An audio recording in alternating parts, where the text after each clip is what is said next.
સુહાગરાત કે ત્યારે પત્નીનું ઘૂંઘણ ઊંચું કરવા જાય છે. એટલે ઘૂંઘણ ઊંચું કરે છે ને ફેરવીને તમાચો મારે છે. તમાચો મારીને પૂછે છે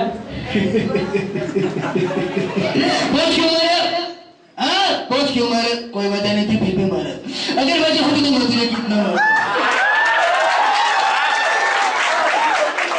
વિચારી લો કે નાના પાટેકર જે છે કે અમિતાભ બચ્ચન એક રોલ હતો કે પિક્ચર હતું અમિતાભ બચ્ચનની માં બીમાર હોય છે અને અમિતાભ બચ્ચન ભગવાન પાસે પ્રાર્થના કરે છે કે મારા મમ્મીને ઠીક કરી દે. હવે એની જગ્યાએ નાના પાટેકર હોય તો શું કરે? નાના પાટેકર ભગવાન પાસે જાય भगवान आज तो तेरे कभी मंदिर में नहीं आया. पुजारी को उठा के ले जाऊंगा. नरे फोड़ने वाला कौन है? बचेगा मेरी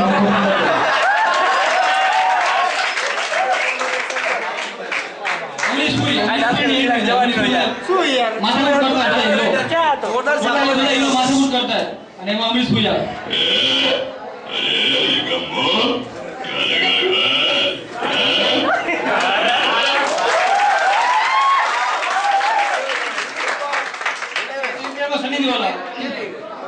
ये 2.5 किलो ये किसी पे बढ़ता है ना तो आदमी उठता नहीं है, उठ जाता है.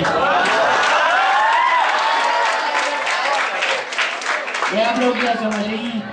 तारीफ पे तारीफ, तारीफ पे तारीफ, तारीफ पे तारीफ. मैं अपने बर्थडे की भी तारीफ बोल चुका हूँ. समझ नहीं आ रही है मेरी बात?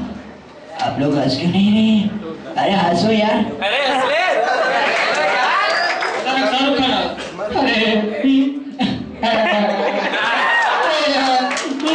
मेरी माँ ने मुझे बचपन से बकरी का दूध पिला